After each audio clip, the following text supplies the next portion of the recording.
دربار میں حاضر ہے ایک بندہ آوارہ، سرگشتہ و درماندہ، بے ہمت و ناکارہ، وارفتہ و سرگرداں، بے مایا و بے چارہ۔ بسم اللہ الرحمن الرحیم۔ الحمدللہ وکفا وسلام علی عبادہ الذین اصطفیٰ، اما بعد۔ یہاں سے سورۃ الطلاق شروع ہو رہی ہے، اور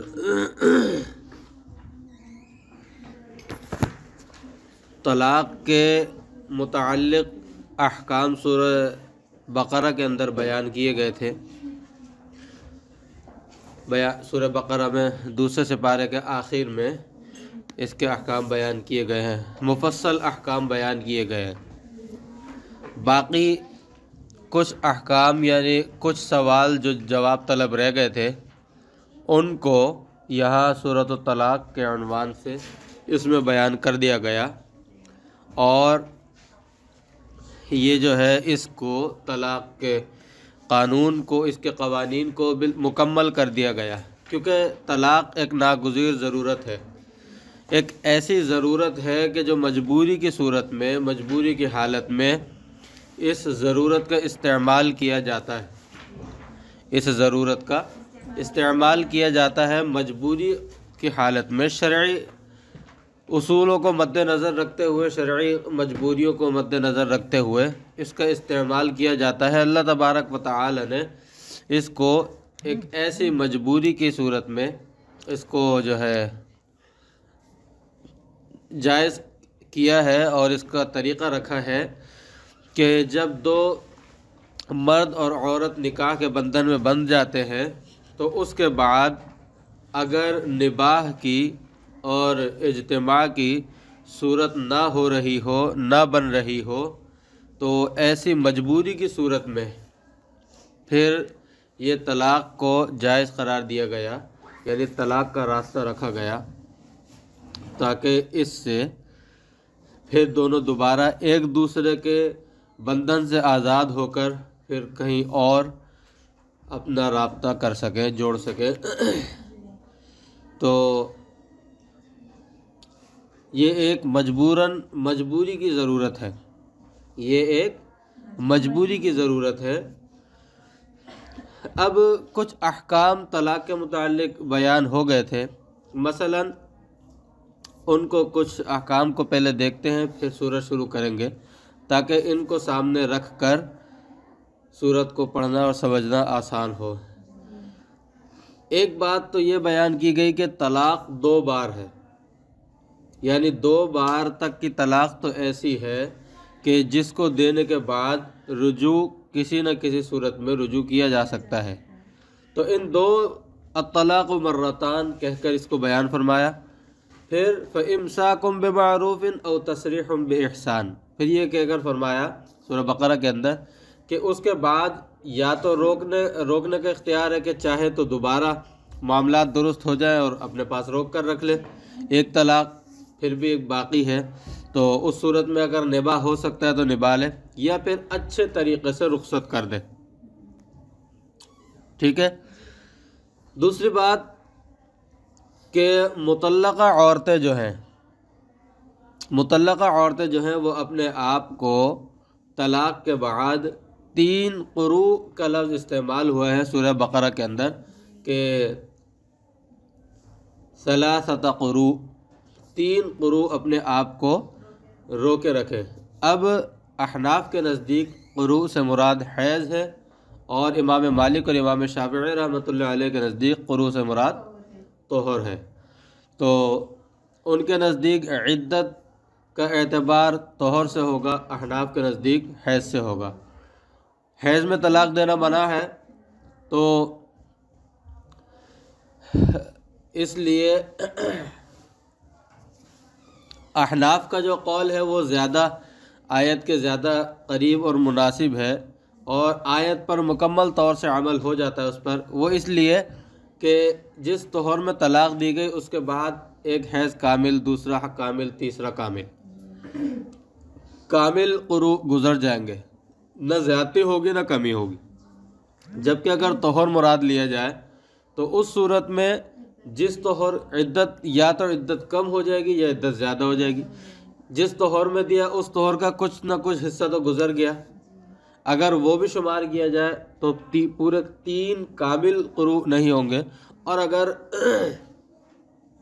اس کے علاوہ 3 طہر مراد لیے جائیں تو عدت بڑی لمبی ہو جائے گی اور یہ بڑھ جائیں گے۔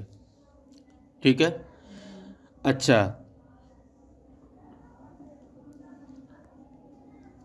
اب یہ 3 قروء کے بارے میں مطلقہ عورتوں کو جو حکم ہے 3 قروء، اس کے بارے میں یہ ذہن میں رہے، ہمارے جیسے احناف کے نزدیک حیض مراد ہے، اس سے بعض لوگ 3 مہینے مراد لیتے ہیں، وہ بالکل غلط ہے۔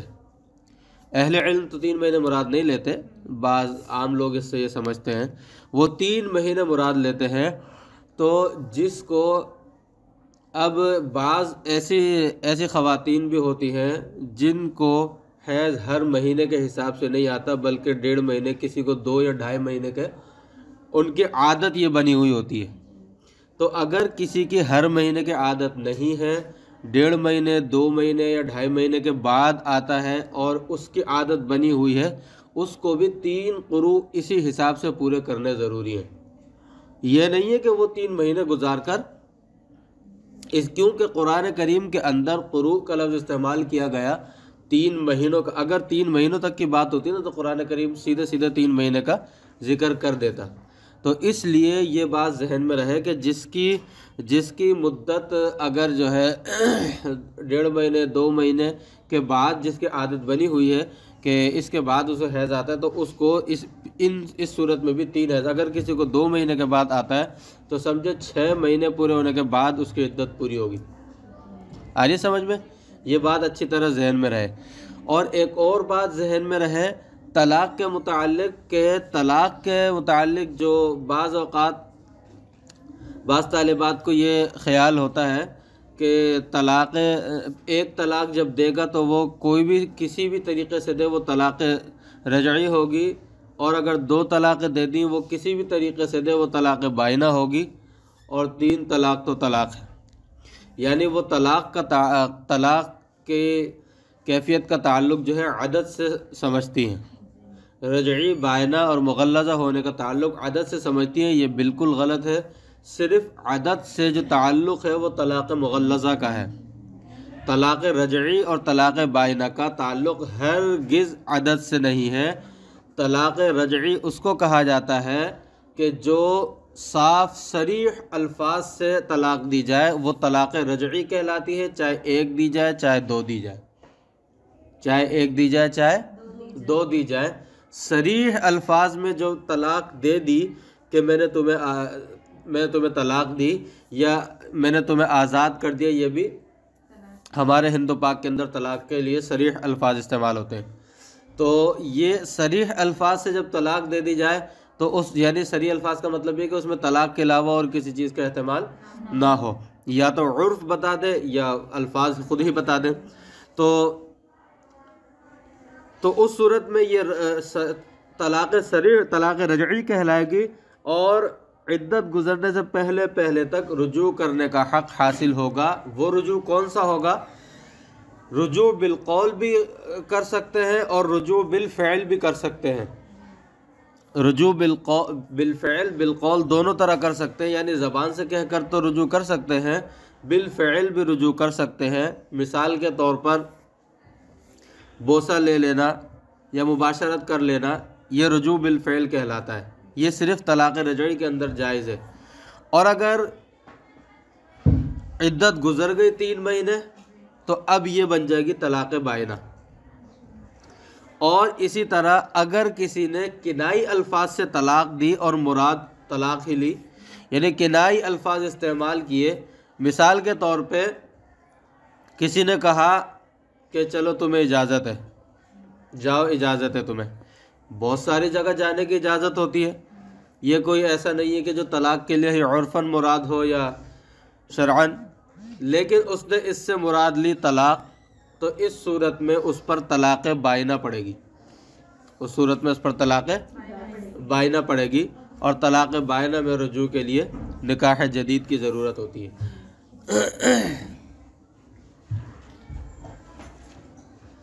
اگر طلاق بائنہ کے اندر اگر رجوع کرے گا عدت سے پہلے، طلاق بائنہ میں اگر عدت سے پہلے رجوع کرے گا تو رجوع بالقول ضروری ہے، بالفعل جائز نہیں ہے۔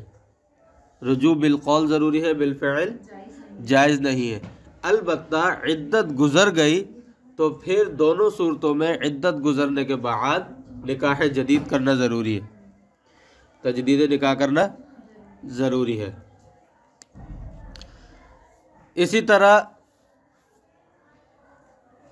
اگر نکاح کیا جائے اور خلوت صحیحہ سے پہلے، خلوت صحیحہ سے پہلے اس کو طلاق دے دی جائے، عورت کو طلاق کا معاملہ ہو جائے، تو اس صورت میں کوئی عدت نہیں ہے۔ خلوت صحیحہ سے پہلے اگر طلاق دے دی گئی تو پھر عدت نہیں ہے۔ ویسے استبراء 3 دن کا کہا ہے کہ یہ کر لیا جائے تو مستحب ہے، لیکن عدت وغیرہ کوئی نہیں اس کے اوپر۔ اور اگر شوہر مر جائے تو اس صورت میں عورت پر 4 مہینے 10 دن کی عدت گزارنا لازم ہے۔ 4 مہینے 10 دن کی عدت گزارنا لازم ہے۔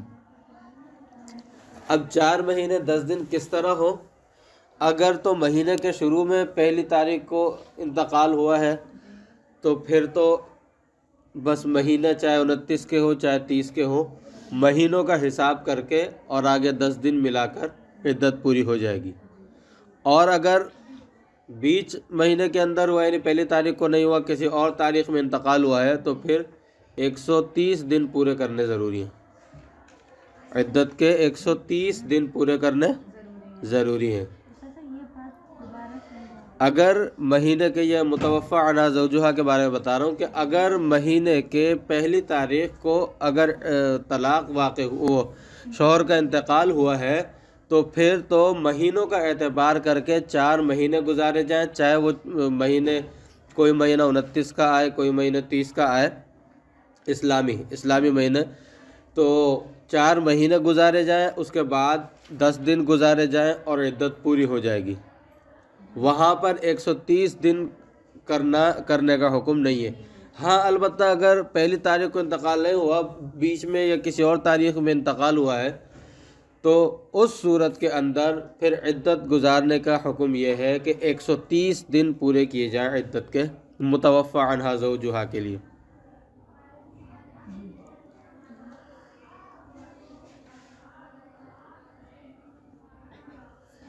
تو اسی طرح مرد اگر پہ 1 یا 2 طلاق دیتا ہے تو ان طلاقوں میں اس کو رجوع کا حق حاصل ہوتا ہے، نکاح جدید کے صورت میں ہو یا رجوع بالقول کی صورت میں ہو یا رجوع بالقول و بالفعل دونوں کی صورت میں ہو، پر 2 طلاق تک تو اس کو رجوع کا حق حاصل ہوتا ہے۔ اگر تیسری طلاق بھی دے دی، یعنی 3 طلاقیں دے دی، چاہے ایک لفظ سے دی ہو چاہے ایک مجلس میں دی ہو، کسی بھی صورت میں 3 طلاقیں جب دے دی، کیونکہ آیت نے آگے الطلاق مرتان، اس کے بعد فَإِمْسَاكُمْ بِمَعْرُوفٍ أَوْ تَسْرِيحٌ بِإِحْسَانٍ وَلَا يَحِلُّ لَكُمْ أَن تَأْخُذُوا مِمَّا آتَيْتُمُوهُنَّ شَيْئًا إِلَّا أَن يَخَافَا أَلَّا يُقِيمَا حُدُودَ اللَّهِ۔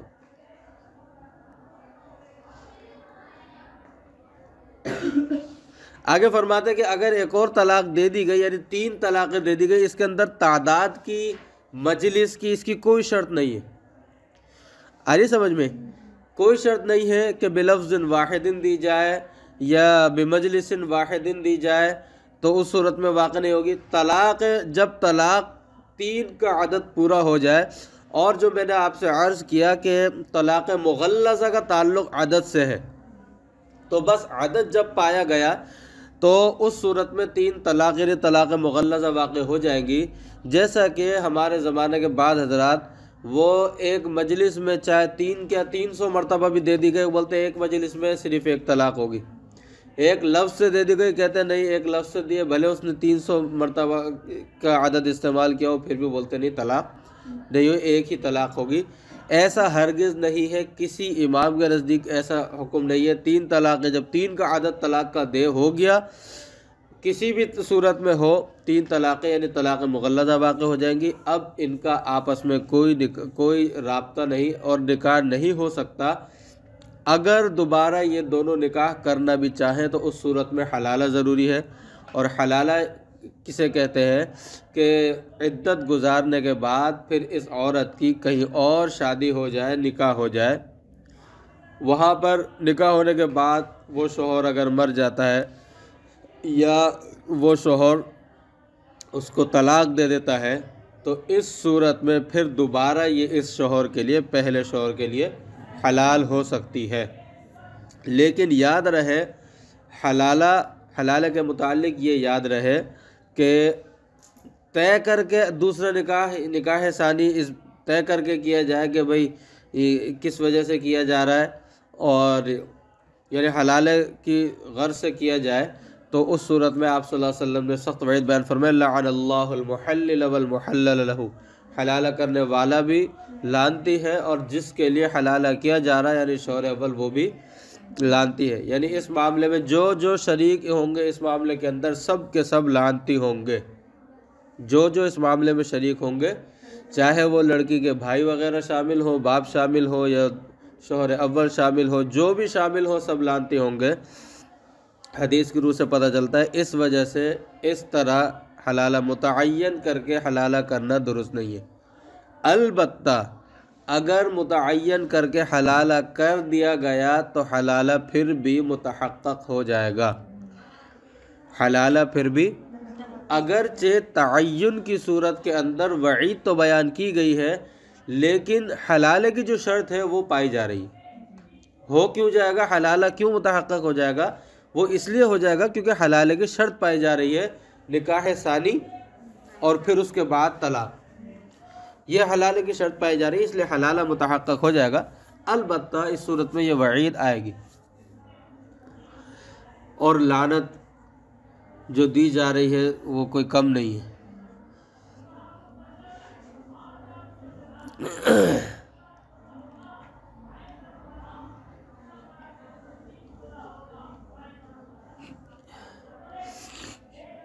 آگے بات سمجھ میں؟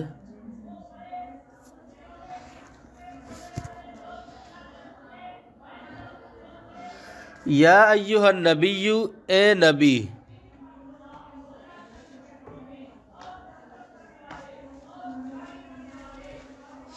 المراد امتہ بقرینۃ ما بعدہ او قل لہم، یہاں سے بلاغت کو بیان فرما رہے ہیں۔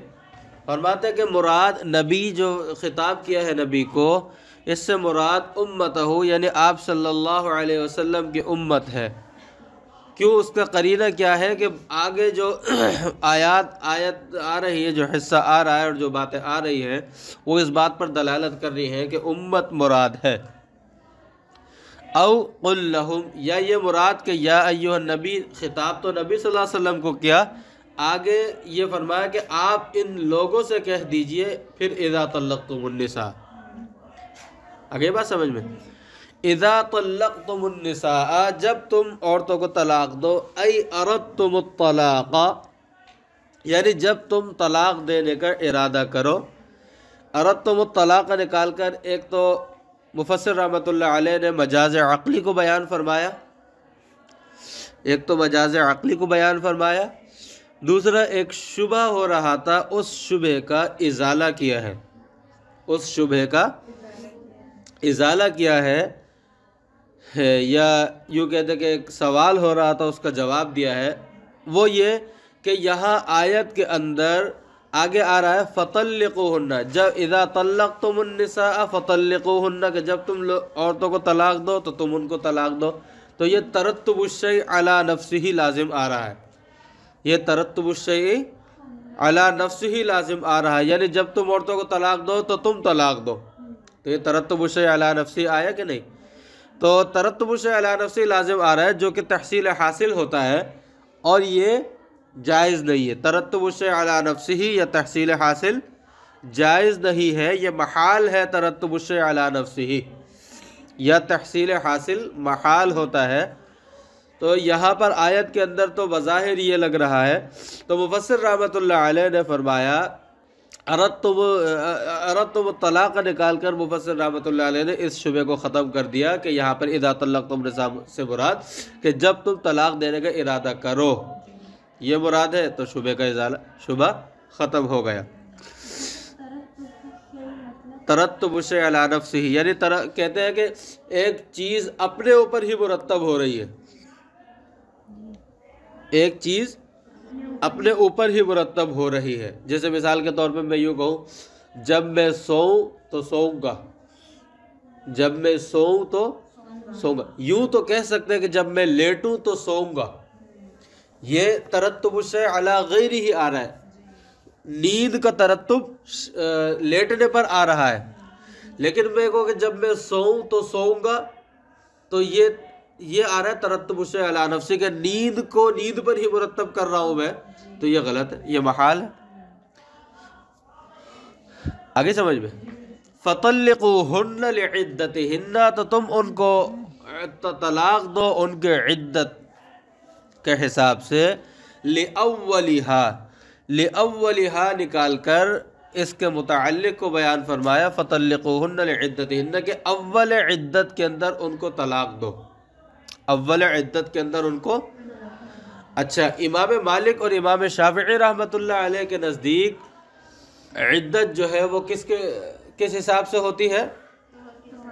طہر کے حساب سے ہوتی ہے، تو اس لیے یہاں تفسیر بھی لِأَوَّلِهَا کہہ کر تفسیر بھی امام شافعی رحمۃ اللہ علیہ کے قول کے مطابق ہے۔ آ رہی سمجھ میں؟ جب ہی مفسر رحمۃ اللہ علیہ نے لِأَوَّلِهَا کہا ہے نا، یعنی اول طہر میں ان کو طلاق دو۔ آگے بات سمجھ میں؟ تو یہ لِأَوَّلِهَا یہ تفسیر، یہ متعلق تو ہے، اور دوسرا یہ کہ یہ تفسیر جو نکالی ہے مفسر رحمۃ اللہ علیہ نے، یہ امام شافعی رحمۃ اللہ علیہ کے مسلک کے مطابق یہ تفسیر نکالی ہے۔ آگے سمجھ میں؟ بِأَن يَكُونَ الطَّلَاقُ فِي طُهْرٍ لَن تُمَسَّ فِيهِ، فرمایا کہ اب اس کی تصویر بیان فرما رہے صورت کہ کیسے اول عدت میں طلاق دے، کہ تم طلاق دو ایسے کہ طلاق ہو ایسے طہر کے اندر جس کے اندر مس نہ کیا ہو۔ اس کی تفصیل آپ نے پڑھ لی ہے، مس سے مراد کیا ہے۔ لتفسیرہ صلی اللہ علیہ وسلم، اس لیے کہ اس کی تفسیر آپ صلی اللہ علیہ وسلم نے فرمایا ہے، آپ صلی اللہ علیہ وسلم کی حدیث کے اندر یہ بات فرمائی آپ صلی اللہ علیہ وسلم نے، تو اس سے پتہ چلتا ہے کہ جس کے اندر یعنی جس طہر میں مباشرت کی ہو اس طہر میں طلاق نہ دی جائے۔ رواہ الشیخان، اس حدیث کو جس کے اندر یہ بات بیان کی گئی ہے اس کو امام بخاری اور امام مسلم رحمۃ اللہ نے بیان کیا ہے۔ وَأَحْصُوا الْعِدَّةَ، اور عدت کو شمار کرو۔ احفظوها نکال کر احصو کے لغوی معنی بیان فرمائے، لِتُرَاجِعُوا قَبْلَ فَرَاغِهَا، کیوں عدت کو کیوں شمار کرو؟ تاکہ تم اس کے فارغ ہونے سے پہلے اگر رجوع کرنا چاہو تو رجوع کر لو۔ یہ علت کو بیان فرمایا احصل العدہ کی۔ اری بات سمجھ میں؟ یعنی عدت کے ختم ہونے سے پہلے اگر رجوع کرنا چاہو تو تم رجوع کر لو۔ عدت شمار کرنا، مرد شوہر کو بھی عدت شمار کرنے کا حکم ہے اور عورت کو بھی عدت کے دن شمار کرنے کا حکم ہے۔ دونوں کا حکم ہے کہ دونوں عدت کو شمار کریں اور گنے عدت کے دن۔ اور البتہ جہاں پر دونوں کو حکم، مرد اور عورت دونوں کو حکم مراد ہوتا ہے، اور وہاں پر عموماً خطاب مرد کے مذکر کا یعنی مرد کو کیا جاتا ہے، جیسا کہ یہاں پر ہوا۔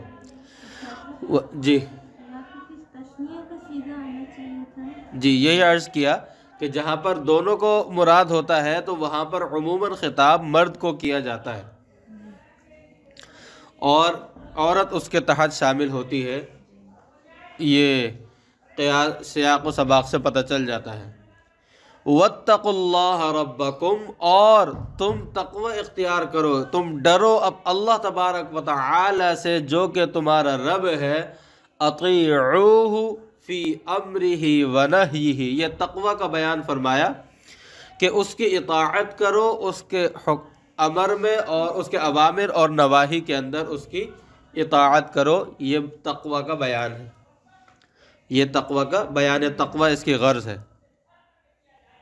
آگے سمجھ میں، لا تخرجوہن من بیوتہن ولا یخرجن، نہ تو تم ان عورتوں کو ان کے گھروں سے جس کے اندر وہ رہ رہی تھی اور انہیں طلاق دی گئی تھی اس میں سے نکالو. ولا یخرجن منہا، اور نہ ہی وہ عورتیں اس گھر سے نکلے جو ان کا سکنا تھا. منہا نکال کر مفسر رحمۃ اللہ علیہ نے اختصار فی الآیت کی طرف اشارہ کیا ہے. حتی تنقضی عدتہن، یہاں تک کہ وہ اپنے عدت پوری کر لے.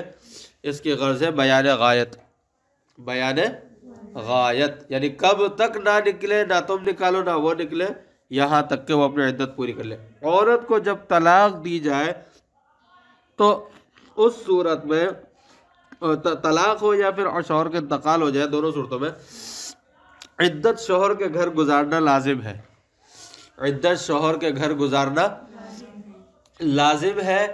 نہ تو شوہر یا اس کے گھر والوں کو یہ ان کے لیے جائز ہے کہ عورت کو گھر سے نکالے، نہ خود عورت کے لیے جائز ہے کہ وہ گھر سے نکلے عدت پوری ہونے سے پہلے. آگے بات سمجھ میں؟ تو یہی حکم ہے. ہاں البتہ کوئی عوارض ایسے آ جائے جو شرعی عوارض ہو، صورت میں نکالنا یا نکلنا دونوں جائز ہو سکتے ہیں. نکالنے کی صورت یہی پہ بیان فرما دی آگے. الا ان یاتین بفاحشۃ، الا یہ کہ وہ کوئی کھلی فاحشات کا ارتکاب کرے، زنا نکال کر بفاحشۃ کے لغوی معنی بیان فرمائے یعنی بدکاری کا ارتکاب کرے. مبینۃ بالکل واضح طور پر کوئی بدکاری کا ارتکاب کر بیٹھے یا کوئی اس طرح کے کام کرے جو بے عزتی والے اور سخت بے عزتی والے ہوں، اس کے لیے بھی، گھر والوں کے لیے بھی، اس کے گھر والوں کے لیے ہوں، خود تو وہ کر رہی ہے، اس کو عزت بے عزتی کا تو اس وقت کوئی پرواہ نہیں ہے. تو کوئی ایسے کھلے اس طرح کی حرکتیں کرنے لگے یا آئے دن کے لڑائی جھگڑے اور تیز تیز چیخنا چلانا وغیرہ اس طرح کے کام بھی کرنے لگے تو علماء کرام نے فرمایا تو وہ بھی اس تحت کے اندر داخل ہو جائے گی. بفتح الیاء وکسرها بینت او بینت، فرمایا مبینہ یہ بفتح الیاء، یا کے فتحہ کے ساتھ اور کسرہ کے ساتھ دونوں طرح، مبینت اور مبینت دونوں طرح پڑھا گیا ہے.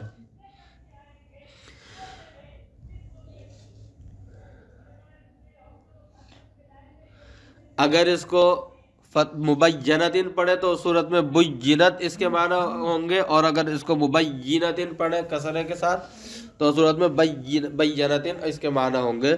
یعنی فیخرجن لاقامت الحد علیہن، یعنی حاصل معنی کو بیان فرماتے ہیں. اچھا، بفتح الیاء وکسرها یہ قرات کا بیان ہے. یہاں سے فیخرجن لاقامت الحد علیہن یہ حاصل معنی کو بیان فرماتے ہیں کہ اگر اس طرح کا کوئی معاملہ ہو جائے تو پھر اس کو حد جاری کرنے کے لیے اس کو نکالا جائے گا، پھر وہ نکلے گی تاکہ اس پر حد جاری کی جائے. یہ حاصل معنی کو بیان فرمائے. وَتِلْكَ، اور یہ المذکورات نکال کر مشار الیہ کو بیان فرما دیا کہ جو باتیں بھی بیان ہوئی ہیں. حدود اللہ، یہ سب اللہ کی حدود ہے، اللہ کی بیان کردہ حدود ہے. وَمَن يَتَعَدَّ حُدُودَ اللَّهِ فَقَدْ ظَلَمَ نَفْسَهُ، اور جو اللہ تبارک و تعالی کی حدود سے تجاوز کرتا ہے تو وہ اپنے آپ پر ظلم کرتا ہے، اس نے اپنے آپ پر ظلم کیا. لا تدری لعل اللہ یحدث بعد ذلک، اور تم نہیں جانتے شاید کہ اللہ تبارک و تعالی پیدا فرما دے اس کے بعد الطلاق، طلاق نکال کر ذالک کے مشار الیہ کو بیان فرمایا. امرا، اس کے بعد کوئی حکم نازل فرما دے، اور پھر اللہ تبارک و تعالی نے ان کے لیے حکم نازل فرما دیا تھا عورتوں کے لیے. مراجعتاً نکال کر جو ہے مرادی معنی بیان فرمایا کہ ہو سکتا ہے رجوع کی کوئی صورت نکال دے.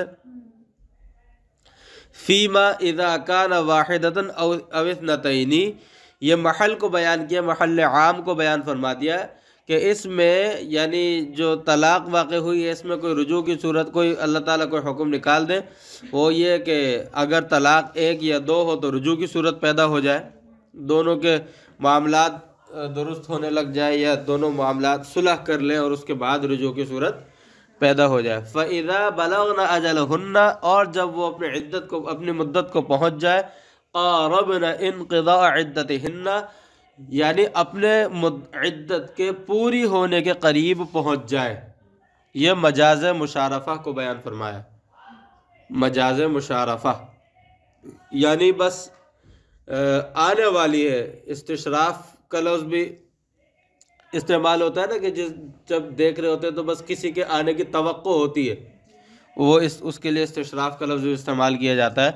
تو مجاز مشارفہ کو بیان فرمایا، یعنی بس جب عدت پوری ہونے کے بالکل قریب ہو گئے، پتہ ہے کہ کل پرسوں یا ترسوں عدت پوری ہو جائے گی، تو یہ کیا ہے؟ یہ قریب، تو اس کو مجاز مشارفہ۔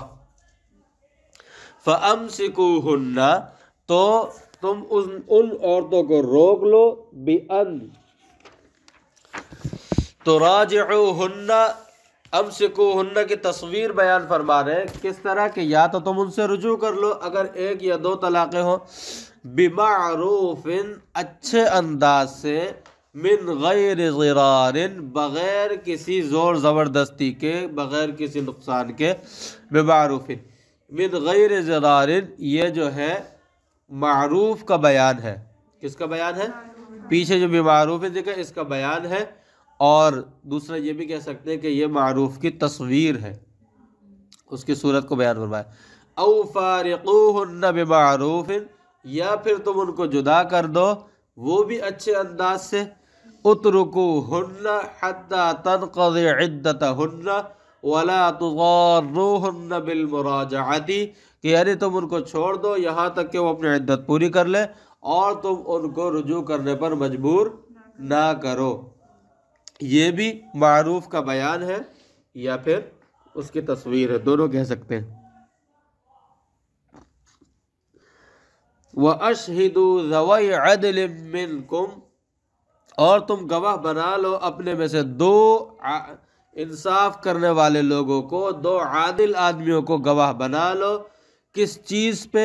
ما علیہ شہادت، کیا ہے اس کو بیان فرماتے ہیں، علی الرجعۃ او الفراق، رجوع کا معاملہ ہو تو رجوع پر بھی گواہ بنا لو، جدائی کا معاملہ ہو تو جدائی پر بھی گواہ بنا لو، جو معاملہ ہو تو ما علیہ شہادت کو بیان فرمایا۔ وَأَقِيمُوا الشَّهَادَةَ لِلَّهِ، اور اللہ کے لیے شہادت قائم کرو، گواہی قائم کرو، لا للمشہود علیہ او لہو، مشہود علیہ کے لیے نہیں، مشہود لہو کے لیے نہیں، یعنی ان دونوں پارٹیوں کے لیے مراد نہیں ہے، اللہ کے لیے یہ گواہی قائم کرو۔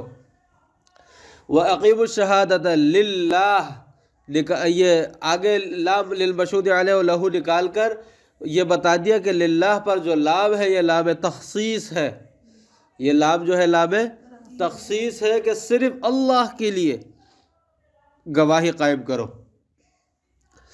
اس کا مشہود علیہ یا مشہود لہو سے کوئی تعلق نہیں۔ ذالکم یوعظ بہ، لام تخصیص کا بیان، ذالکم یوعظ بہ من کان یؤمن باللہ والیوم الآخر، کہ تم کو اللہ تعالیٰ اس کی نصیحت کرتے ہیں، اور ان لوگوں کو جو اللہ اور آخرت کے دن پر ایمان رکھتے ہیں، وَمَن يَتَّقِ اللَّهَ يَجْعَل لَّهُ مَخْرَجًا، اور جو اللہ تبارک و تعالیٰ سے ڈرتے ہیں، اللہ تعالیٰ ان کے لیے نکلنے کا راستہ پیدا فرما دیتے ہیں، چاہے وہ مرد ہو یا عورت، میاں ہو یا بیوی۔ مِن كُرَبِ الدُّنْيَا وَالْآخِرَةِ، دنیا اور آخرت دونوں کی تکالیف سے نکلنے کا راستہ پیدا فرما دیتے ہیں، یہ ما منہ المخرج کو بیان فرمایا، ما منہ المخرج کو بیان فرمایا۔ وَيَرْزُقْهُ مِنْ حَيْثُ لَا يَحْتَسِبْ، اور اللہ تبارک و تعالی یہ نہ سوچو کہ نباہ ہو نہیں رہا، بن نہیں رہا، لیکن رزق کہاں سے ملے گا، اس وجہ سے عورت جو ہے جدا ہونے سے ڈرے اور اپنے آپ کو مجبوراً وہاں پر پھنسا کر رکھے، یا شوہر یہ سوچے کہ میں اس کو چھوڑ دوں، کہاں سے کما کر کھلاؤں گا اس کو رکھ کر عورت کو، نہیں، کوئی پریشان نہ ہو۔ وَيَرْزُقْهُ مِنْ حَيْثُ لَا يَحْتَسِبْ، اللہ پر توکل کرو، اللہ تعالیٰ تمہیں وہاں سے رزق دے گا جس کا تمہیں گمان بھی نہیں ہوگا۔ یخطر ببالہ، یخطر ببالہ نکال کر لا یحتسب کے لغوی معنی بیان فرمایا، یعنی اس کا دل میں خیال بھی نہیں آئے گا۔ وَمَن يَتَوَكَّلْ عَلَى اللَّهِ فِي أُمُورِهِ، اور جو اللہ تبارک و تعالی پر توکل کرتا ہے، فی اموری اپنے معاملات کے اندر، یہ محل عام کو بیان فرمایا، فَهُوَ حَسْبُهُ، تو اللہ تعالیٰ اس کے لیے کافی ہے، کافی ہی نکال کر لغوی معنی بیان فرمایا۔ ان اللہ بالغ امری، اللہ تبارک و تعالیٰ اپنے حکم کو پورا کرنے والے ہیں۔ مرادہ نکال کر جو ہے اللہ تعالیٰ اس کے حکم کو پورا، اس کے کاموں کو پورا کرنے والے ہیں، اس کے کاموں کو، توکل کرنے والے کے کاموں کو پورا کرنے والے ہیں۔ مرادہ نکال کر مرادی معنی بیان فرمایا امری کے۔ اور وفی قرات بالاضافہ، ایک قرات کے اندر اضافت کے ساتھ پڑھا گیا، یعنی بالغ امر فقد جعل اللہ، اس طرح پڑھا گیا، بالغ امر فقد جعل اللہ، جی، قد جعل اللہ لکل شیء، یہ قرات کا بیان ہے۔ وفی قرات سے قد جعل اللہ لکل شیء، اللہ تعالیٰ نے ہر چیز کے لیے مقرر کیا ہے، کرخاء و شدت، ایک جزی بیان فرمائے شے کی، جیسا کہ نرمی اور شدت کے لیے قدرا، ایک پیمانہ مقرر کیا، میقاتن، ایک پیمانہ، میقاتن اس کے مرادی معنی بیان فرمایا قدرن کے، یعنی ہر چیز کے لیے اللہ تعالیٰ نے ایک پیمانہ مقرر کیا ہے، جہاں پر نرمی ہو اس کا بھی ایک پیمانہ ہے، جہاں پر سختی مراد کرنی ہو وہاں پر بھی اس کا پیمانہ ہے، نہ انتہائی درجے کی نرمی ہو نہ انتہائی درجے کی سختی ہو۔ وآخر دعوانا الحمدللہ رب العالمین۔